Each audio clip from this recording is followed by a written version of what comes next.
স্বপ্ন দেখলাম আমি এই বাসর ঘরে আমার স্বামীকে ওই পদ্মার কালিয়ানাগিনী দংশন করেছি। কেন এমন স্বপ্ন দেখলাম ঠাকুর? এই যে নিশ্চিত লোহ বাসর ঘর, এই বাসর ঘরে কখনো সর্প প্রবেশ করতে পারে না। তবে কেন আমি মিছে এমন স্বপ্ন দেখলাম? এই বাসর ঘর যেন অন্ধকারে পরিণত হয়েছে। যে বাসর ঘরে সুন্দর করে প্রদীপে জ্বালিয়ে রেখেছিলাম, কি করে এই বাসরের প্রদীপখানা নিভে গেছে? কেন কেন এই বাসরের বাতি নিভে বাসর ঘর অন্ধকার হয়ে গেছে? ওগো ওগো, তুমি কোথায় রয়েছে? একটি বার দেখা দাও না। দেখো আমাদের এই বাসর ঘরে অন্ধকার হয়ে গেছে গো। একাকিনী নারী এই বাসর ঘরে কি করে থাকি বলো? একটি বার সাড়া দাও না প্রভু। না না না, হয়তো আমার স্বামী বড় অভিমান করেছে গো, তাই আমি নিজেই বাসরের বাতিকে জ্বালাবো। আর বাসরের বাতিকে জ্বালালে ঠিক আমি আমার স্বামীকে খুঁজে পাবো।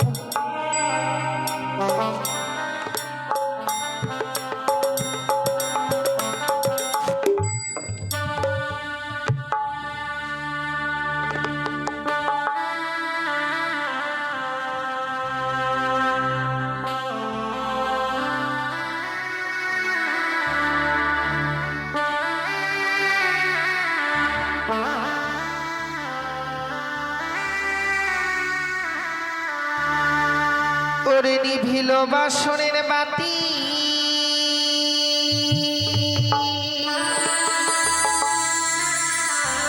কে নিভায়ে দিল?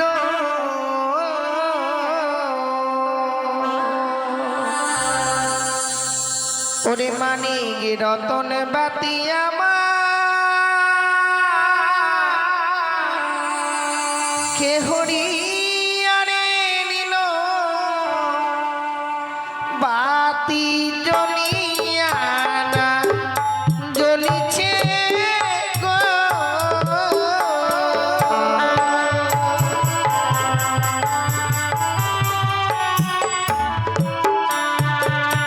ওরে বাও নাই বা তা শোনাই রে, নাই পবনের গতি।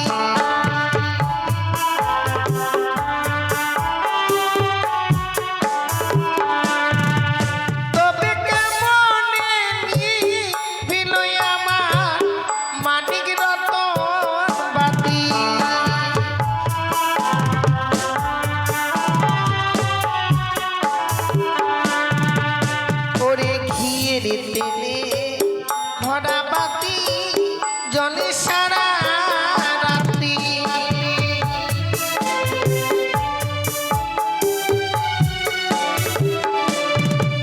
তবে কেমনে দিল আমার মানিক রতন বাতি।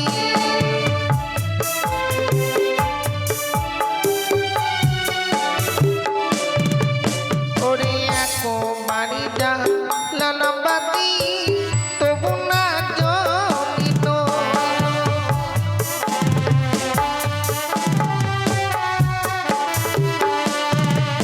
ওরে তুই আমার যা লালবাতি তবু না জ্বলিত।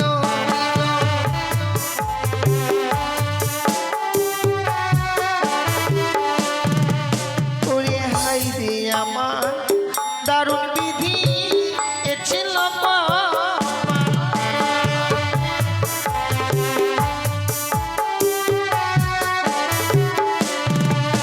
ওরে বাবা নশার নামে বাতি জ্বলিয়াই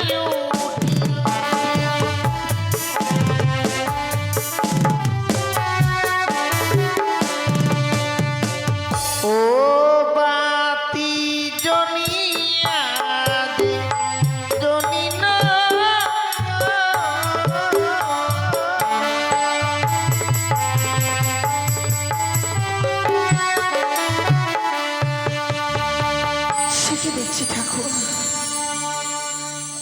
বাসর ঘরের বাতি জ্বালাবার পর দেখছি স্বামী যেন স্বর্ণ পালঙ্ক ছেড়ে ধুলার মধ্যে গিয়ে পড়ে রয়েছে।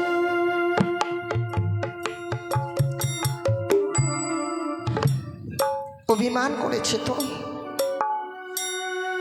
তাই স্বর্ণ পালঙ্ক ছেড়ে এই ধুলার মধ্যে সে পড়ে রয়েছে। আহারে, হায়রে আমার অভিমান স্বামী।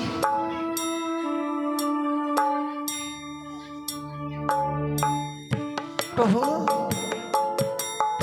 প্রভু গো, ও গো, বিশ্রাম যদি করবারই হয় স্বর্ণ পালঙ্কে গিয়ে বিশ্রাম করবে, চলো।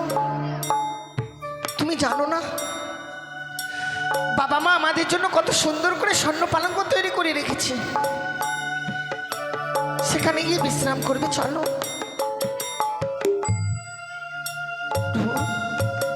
ওগো, কেন এভাবে নীরব হয়ে রয়েছ?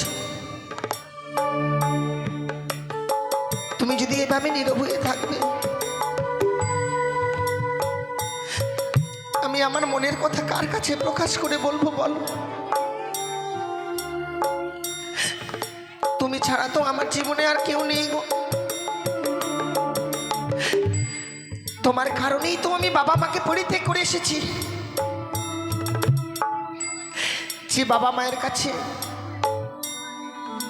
এত ভালোবাসা পেয়ে আমি বড় হয়েছিলাম, এত আদরে ছিলাম, সেদিন তোমারই কারণে আমি বাবা মাকে পরিত্যাগ করে এসেছি। বাবা মাও যে আমার জন্য হাউ হাউ করে কেঁদেছিল গো। তুমি না বাবাকে কথা দিয়েছো জীবনে আমায় কোনোদিনও কষ্ট দেবে না, তাহলে শত ডাকবার পরে তুমি আমারটাকে সাড়া দিচ্ছ না কেন? কি অপরাধ করেছি আমি?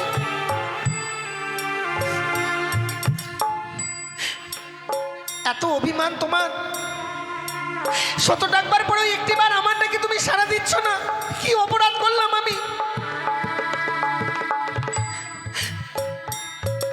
ও, রন্ধন করে আনতে বিলম্ব করেছিলাম বলে অভিমান করেছো তুমি। কিন্তু তুমি কি জানো প্রভু, ছোট থেকে বড় হয়েছে রাজপ্রাসাদে, জীবনে কোনোদিন রন্ধন করিনি। তোমার আদেশ পালন করবার জন্য ছুটে যাই রন্ধনশালায়, কিন্তু সেখানে গিয়ে আমি বুঝতে পারছি না কিভাবে তোমার জন্য আমি রন্ধন করে নিয়ে আসবো। শুধু তোমার মনকে জয় করবার জন্য আমি বলেছিলাম, হ্যাঁ তুমি যখন আমায় আদেশ করেছো আমি এই মুহূর্তে রন্ধন করে নিয়ে আসবো। কিন্তু রন্ধনশালায় গিয়ে আমি কিছু বুঝতে পারছি না কি করে তোমার জন্য রন্ধন করব।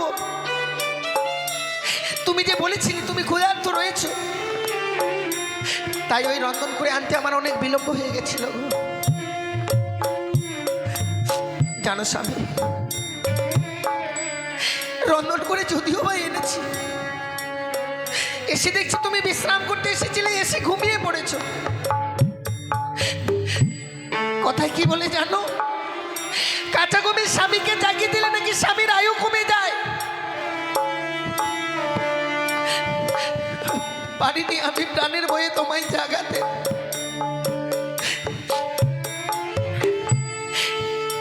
কিন্তু জানো, হঠাৎ করে ঘুমিয়ে পড়েছিলাম। যখন আমি ঘুমিয়ে পড়েছিলাম সত্য ডেকেছিলাম তোমায়, জানি না তুমি তখনও আমার ডাকে সাড়া দাওনি। চলো না, আমি তোমার জন্য রন্ধন করে নিয়েছি, তুমি যে ক্ষুধার্ত, চলো তুমি দুটো সেবা নেবে। আমি যে নিজের হাতে তোমার জন্য রন্ধন করে এনেছি গো।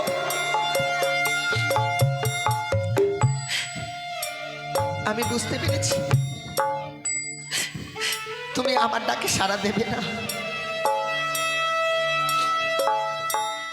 তোমার দুটি পা ধরে যদি আমি তোমার কাছ থেকে ক্ষমা চেয়ে নিই, তাহলে তো তুমি আমায় ক্ষমা করবে, বলো? বেশ প্রভু, সেটাতেই যদি তুমি রাজি হও আমি তাই করব।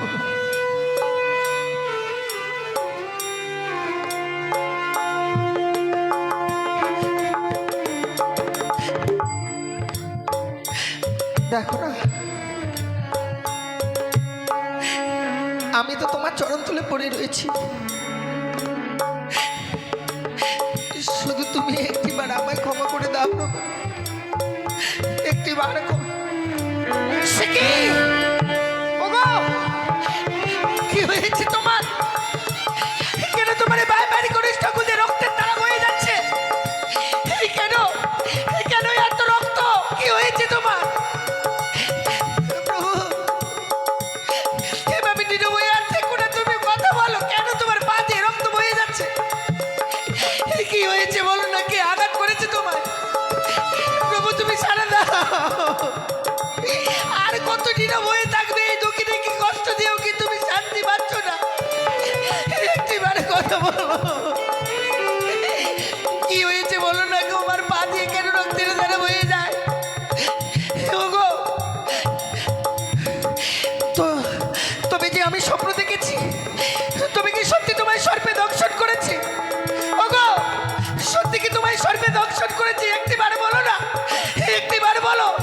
কেন তোমার সর্বজ্ঞ শীতল হয়ে যাচ্ছে? ওগো, সারা দাও।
আমি কি অপরাধ করেছিলাম গো?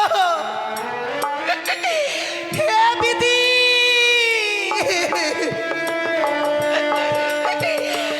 কেন তুমি আমার কপালে এমন লিখন লিখেছিলে গো? শেষ পর্যন্ত স্বামীকে আমি হারিয়ে ফেললাম। না না ওগো, তুমি আমার কাছ থেকে কেউ কেড়ে নিতে পারে না। তুমি একটিবারে কথা বলো না।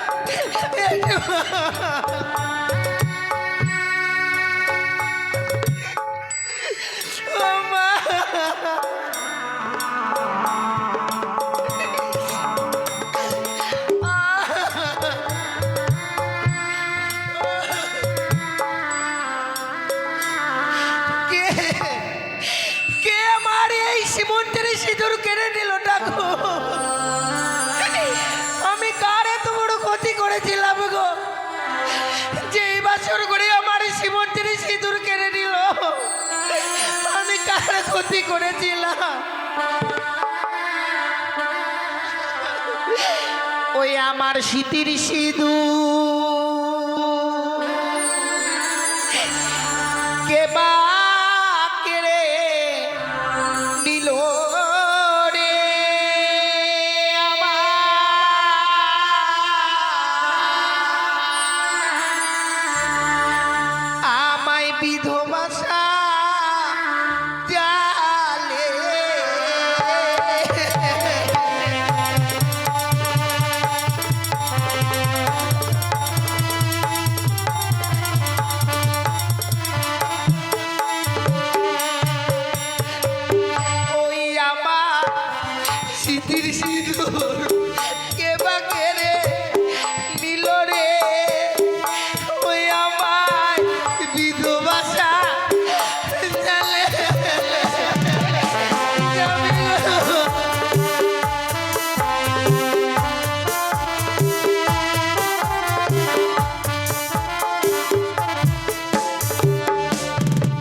ছিল পালে রে তুই আমার বিধবাসা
স্বামীকে নিয়ে যে ঘর করব সেই ভাগ্য আমার কপালে লিখেছিল না।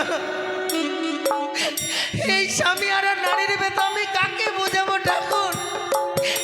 কে বুঝবে এই দুঃখের ব্যথা? আমি কি করে আমার শ্বশুর ঠাকুরকে মুখ দেখাবো? আমি যে কথা দিয়েছিলাম নিশি প্রভাত হয়ে গেলে স্বামীকে আমার শ্বশুর ঠাকুরের অস্তি তুলে দেবো, আর সেটা হলো না গো, এটা আর হলো না। ভগবান যে আমার কপালে এত সুখ দিয়েছিল মা, সেই সুখ আর কপালে সইল না।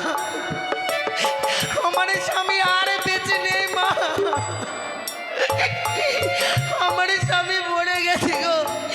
পৃথিবীর সকল মায়া মমতা পরিত্যাগ করে চলে গেছে মানুষরা, সে আর কোনোদিনও কথা বলবে না।